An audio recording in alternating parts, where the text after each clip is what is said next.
Hi friends, welcome to biology by Ketan Rawal. Immunity देख रहे थे हम। इसमें हमने इनर्ट इम्यूनिटी देखी थी। इम्यूनिटी या उसको हम क्या कहते थे, non specific immunity. Non specific immunity इसलिए क्योंकि वो स्पेसिफिकली नहीं थी, बराबर, सबके लिए एक जैसी थी। अब जो मेन चीज़ हम देखने जा रहे हैं वो क्या है, एक्वायर्ड इम्यूनिटी। आज जो हम देखने जा रहे हैं वो क्या है, एक्वायर्ड इम्यूनिटी। अब ये एक्वायर्ड इम्यूनिटी है, इसको हम क्या कहेंगे, स्पेसिफिक इम्यूनिटी भी कहेंगे। स्पेसिफिक इम्यूनिटी भी कहेंगे। क्या स्पेसिफिक है, किस तरह से, कल हमने इनर्ट इम्यूनिटी को तो बराबर कंप्लीट देख लिया था। एक्वायर्ड इम्यूनिटी में क्या है, किस तरह से, कैसे उसको स्पेसिफिक कहते हैं, किस तरीके से वो काम करती है, वो हम देखने का ट्राई करेंगे, बराबर।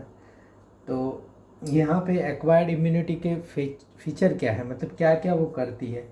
एक तो जो है वो स्पेसिफिक है, कोई भी वायरस या बैक्टीरिया के लिए स्पेसिफिसिटी जो है वो क्या है, उसका फीचर है, बराबर। Specific for every micro organism, एक माइक्रो ऑर्गेनिज्म के लिए इसके पास स्पेसिफिक हथियार हो गए। मतलब आपके पास 10 दुश्मन है,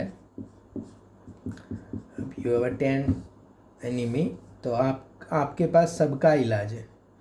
कोई पैसे से मान जाएगा, कोई थोड़ी धमकी से मानेगा, कोई को अगर कुछ गाड़ी वगैरह दो तो मानेगा, कोई को अगर बंदूक दिखाओगे तो मानेगा। इस तरह से आपके पास 10 के लिए क्या है, अलग अलग टाइप के सॉल्यूशंस है।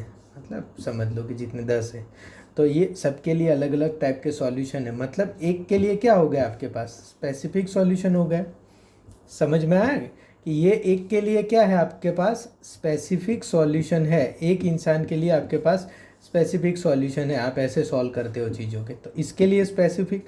बट आप क्या हो, आप जो हो, आपके पास सब सॉल्यूशन है, तो इसीलिए आप डाइवर्स हो, तो उसके पास डाइवर्सिटी भी होती है।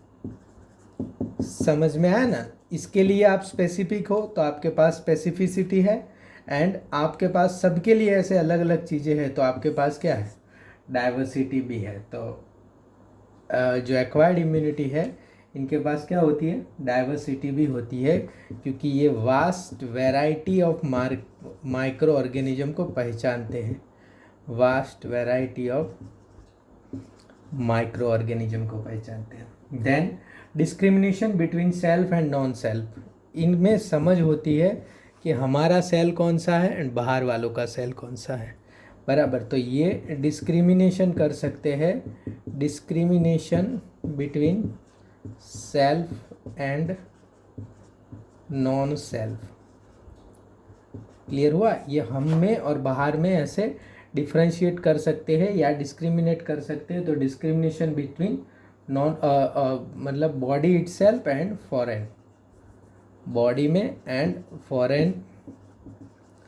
फॉरेन टिश्यू में फ़र्क कर सकते हैं ये, बराबर। एंड दूसरी बहुत ज़्यादा ही इम्पोर्टेंट चीज़ जो है वो है मेमोरी, बराबर। ये लोग जो है वो भूलते नहीं मेमोरी। अब देखो, जैसे कि कोई भी चीज़ अंदर आई, हमारी बॉडी में आई, तो यहाँ पे ऐसे पहले प्राइमरी रिस्पॉन्स देने में हमको इसको थोड़ी देर लगेगी, बराबर, क्योंकि चीज़ें पहचानने में हम देखेंगे आगे किस तरह से पहचानती है, क्या करती है, तो थोड़ी देर लगेगी। बट अगर एक बार वो पहचान में आ गया, रिकॉग्नाइज कर लिया इस चीज़ को, इसको पता चल गया कि इसी टाइप का, अब वही की वही चीज़ दूसरी बार आई, तो यहाँ पे आपको ये जो समझो कि ये टाइम है, तो यहाँ पे आपको टाइम लगेगा बहुत कम, ये हो गया, बराबर। ऐसे रिस्पॉन्स दे देगा। मतलब एक में बहुत ज़्यादा टाइम लगेगा, किस में, प्राइमरी इम्यून रिस्पॉन्स में। प्राइमरी इम्यून रिस्पॉन्स में ज़्यादा टाइम लगेगा, पर ये जो भी चीज़ हुई उसको क्या करेंगे, ये लोग याद रख लेंगे। And then secondary immune response में कम टाइम लगेगा। जैसे कि मैं आपका एक पेपर लूँ, इसमें बहुत हार्ड टाइप के क्वेश्चन दूँ, बहुत हार्ड टाइप के, और आप जो है उसको सॉल्व ही ना कर पाओ, पर अब वही का वही पेपर में दूसरे वीक लूँ तो आपको थोड़े वो क्वेश्चन हार्ड लगेंगे, नहीं लगेंगे, क्योंकि आपको पता है कि ये आपकी मेमोरी नहीं, वो याद रख लिया चीज़ें, तो ये जो चीज़ें हैं जो वो एक्वायर्ड इम्यूनिटी के फीचर हैं। समझ में आया? Specificity, diversity, discrimination between self and non self and memory, ये 4 चीज़ें आप याद रखना। ये जो है वो क्या है? एक्वायर्ड इम्यूनिटी के फीचर है। अब देखो एक्वायर्ड इम्यूनिटी के टाइप क्या है, किस किस टाइप की एक्वायर्ड इम्यूनिटी है। सबसे पहले तो बनती किससे है ये इम्यूनिटी, क्योंकि आपने देखा ना स्किन, तो आपको क्लियर समझ में आ गया कि हाँ स्किन से, फिर आपको स्टमक एसिड, ये सब चीज़ें। यहाँ पे आपके पास आपने नाम सुना होगा लिम्फ, और सेल जो होते हैं लिम्फ में, इसको क्या हम कहते हैं? लिम्फोसाइट्स। बराबर, अभी तक तो हम उसको लिम्फोसाइट्स ही कहते हैं, बट अब लिम्फोसाइट्स में 2 टाइप के सेल्स हम देखेंगे। एक इसको आते हैं बी सेल्स, बराबर, एंड एक जो आते हैं टी सेल्स। अगर आपको समझ में आए मतलब, या अगर आप ढूंढना चाहो तो क्यों इसको बी सेल्स कहते हैं एंड क्यों इसको टी सेल्स कहते हैं, वो बिल्कुल आप ढूंढ सकते हो। वैसे जाएंगे आगे तो मैं आंसर दे दूंगा, पर आपको अभी से अगर ढूंढना हो तो यू कैन फाइंड इट। बराबर, एक बी सेल, लिम्फोसाइट में 2 टाइप के सेल होते हैं, एक बी सेल होते हैं और एक टी सेल होते हैं। बराबर, अब 2 टाइप की ये लोग इम्यूनिटी बनाते हैं। 2 टाइप के ये लोग क्या करते हैं? इम्यूनिटी बनाते हैं। जो बी टाइप से एक तो एंटीबॉडी मेडिएटेड, एक तो एंटीबॉडी मेडिएटेड इम्यून सिस्टम, और ये जो है उसको क्या कहते हैं? इसको कहते हैं ह्यूमोरल इम्यूनिटी।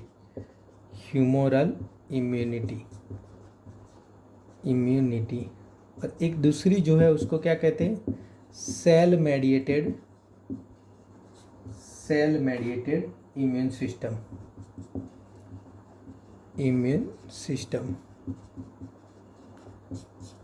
इसको क्या कहते हैं? T cell immunity. ये है टी सेल इम्यूनिटी, और एक बी सेल। 2 टाइप के लिम्फ में, lymphocyte, B cell, T cell. इसमें बी सेल जो है वो एंटीबॉडी बनाते हैं, तो एंटीबॉडी मेडिएटेड इम्यून सिस्टम, या humoral immunity. T cell antibody नहीं बनाते तो cell mediated immune system. T cell antibody बनाने में हेल्प करते हैं पर खुद बनाते नहीं, हम देखते हैं। अब ये बी सेल और टी सेल हो गया। AMIS एंड CMIS क्लियर हो गया, antibody mediated and cell mediated. तो अभी इसको साइड में रखो, सेल मेडिएटेड में उसको पढ़ेंगे, एंटीबॉडी मेडिएटेड में। और सबसे पहला आपके पास वर्ड आ गया बड़ा वाला, इसको हम क्या कहते हैं? एंटीबॉडी। What is antibody? अब ये एंटीबॉडी क्या है, किस किस टाइप की है? एंटीबॉडी के टाइप्स हम देखेंगे, पहले इस इम्यूनिटी को देख के हम एंटीबॉडी के टाइप्स और इसके स्ट्रक्चर भी देखेंगे। पर अभी जनरल चीज़ समझ ले कि है क्या। समझो कोई फॉरेन मटेरियल या फॉरेन पार्टिकल हमारे बॉडी में जब एंटर होता है, ये समझो कि हमारी बॉडी है और इसमें कोई फॉरेन पार्टिकल अगर एंटर हो गया, तो ये फॉरेन पार्टिकल इसके सेल पे कुछ प्रोटीन्स लेके आता है, कुछ ऐसे प्रोटीन्स लेके आता है। बराबर, ऐसे कोई प्रोटीन लगे हुए हो तो उसको क्या कहते हैं? एंटीजेंस। इसको क्या कहते हैं? एंटीजेंस। ये जो एंटीजेंस है वो हमारी बॉडी के कुछ एंटीबॉडीज़ होती है, यहाँ पे भी कुछ प्रोटीन लगे होते हैं हमारे प्लाज्मा सेल्स में। बराबर, वहाँ पे ये लोग एंटीजेंस आके इस एंटीबॉडी पे ऐसे फिट हो जाते हैं, तो वो एंटीबॉडी उसको पहचानती है और देख लेती है कि ये जो सेल है वो हमारी बॉडी का नहीं है। क्लियर हुआ? ये जो एंटीजेंस है बाहर की बॉडी का, या कोई एक्सटर्नल सेल या फॉरेन मटेरियल है उसके ऊपर एंटीजन हो गए, हमारी बॉडी में क्या होगा? एंटीबॉडीज़ होगी, और वो एंटीजन्स मतलब इस एंटीजन को एंटीबॉडीज़ पहचान लेगी, एंड देन उसको पता चल जाएगा कि ये फॉरेन सेल है कि हमारा सेल है। सेम टू सेम हमारा सेल भी किसी और में जाएगा तो हमारे सेल के ऊपर भी एंटीजन प्रेजेंट हो गए, वो एंटीजन किसी और जो इंसान है इसके एंटीबॉडी इसको पहचान लेगी और यहाँ पे इसको मार देगी कि हमारी बॉडी का एंटीजन नहीं है। तो हमारी बॉडी की जितनी एंटीबॉडीज़ है वो हमारी बॉडी के एंटीजन को पहचानती है, हमारी बॉडीज़ के एंटीजन को पहचानती है, तो उनको कुछ नहीं करती। पर अगर बाहर का अगर एंटीजन्स आ गया तो वो प्रॉब्लम करेगी। समझ में आ गया? इसको कहते हैं एंटीबॉडी। तो ये बी सेल क्या करते हैं?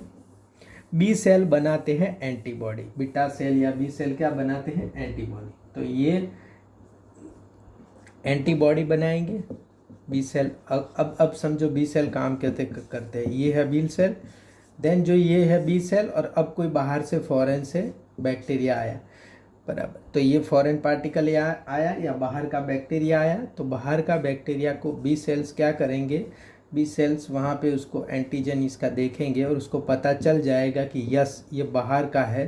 तो ये जो है ये बी सेल क्या करेंगे, इसके जैसे और बी सेल बनाएंगे कि और भी आ जाओ। जब हम जाते हैं और कोई हमको मारता है या झगड़ा होता है, हम बुलाते कि आ जाओ सारे, यहाँ पे बहुत बड़ा प्रॉब्लम हो गया।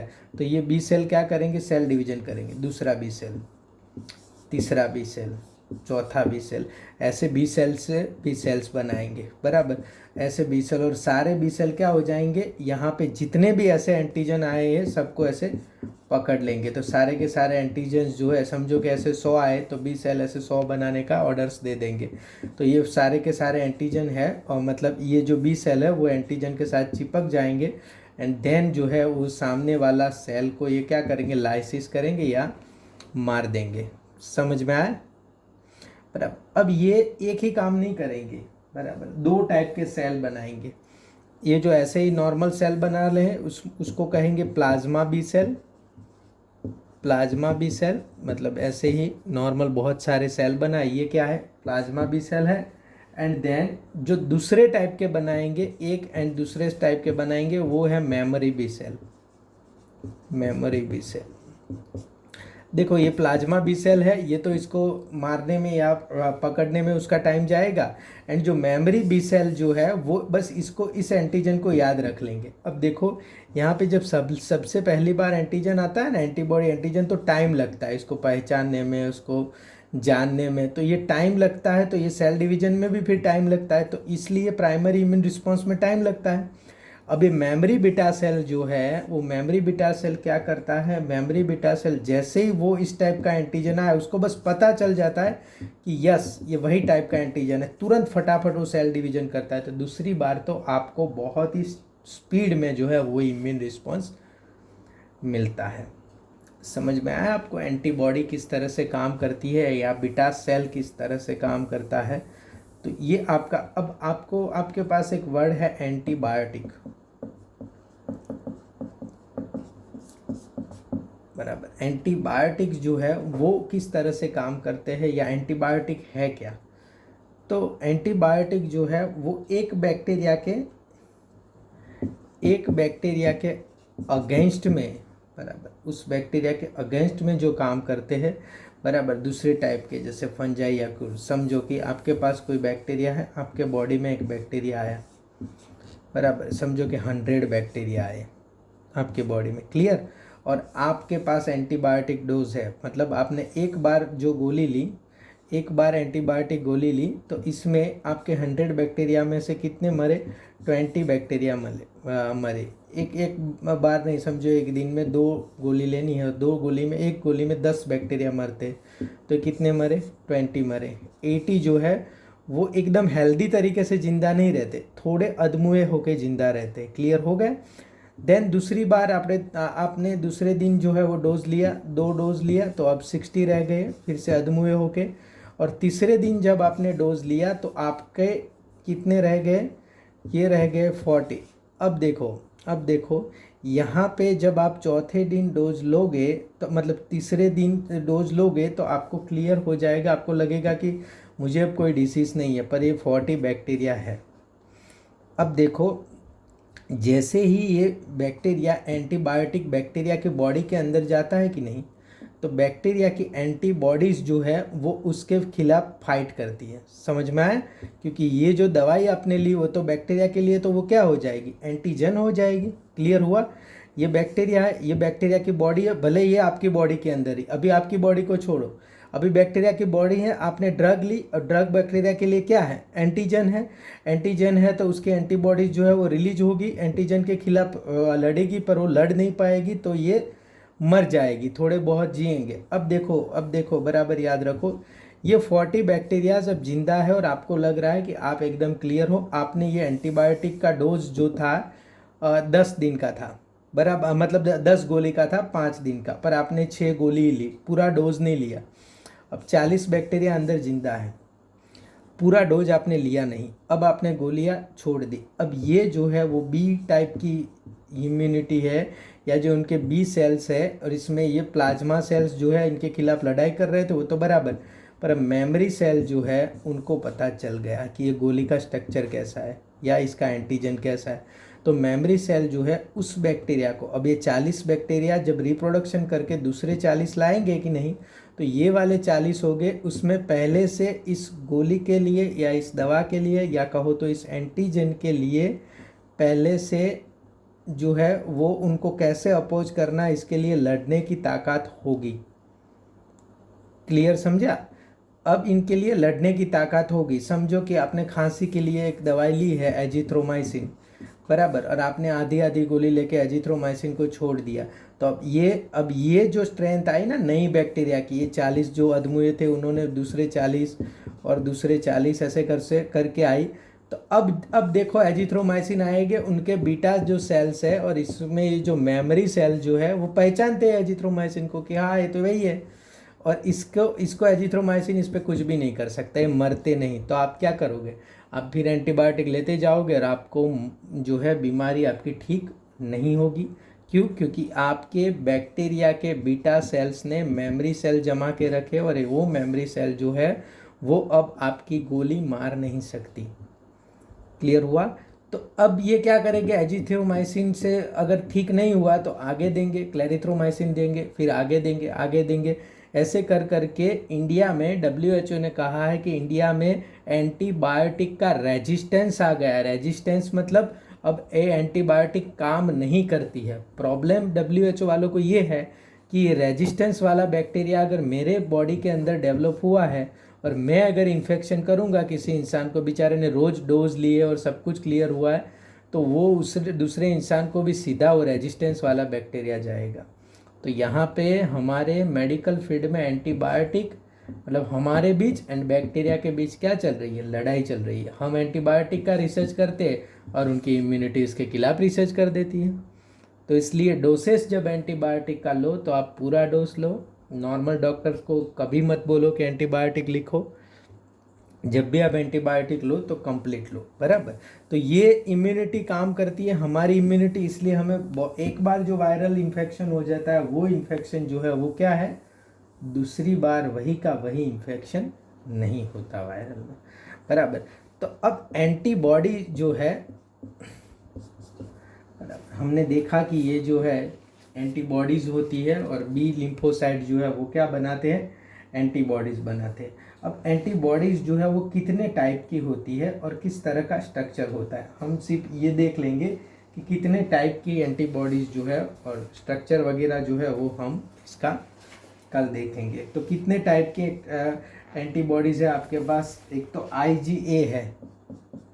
मुझे ये भी बताना कि IgA का फुल फॉर्म क्या है, IgM है, IgE है, IgG है, बराबर। A है, M है, E है एंड G है। ये 4 टाइप की आपके पास एंटीबॉडीज़ होती है और वो 4 टाइप की एंटीबॉडीज़ जो है वो आपको अलग अलग काम करती हैं, बराबर। इतना देख लेना, अच्छे से पढ़ लेना, बराबर। कल हम एंटीबॉडीज़ का स्ट्रक्चर देखेंगे एंड देन जो है वो हम सेल मेडिएटेड इम्यूनिटी देखेंगे। Thank you students, thank you very much.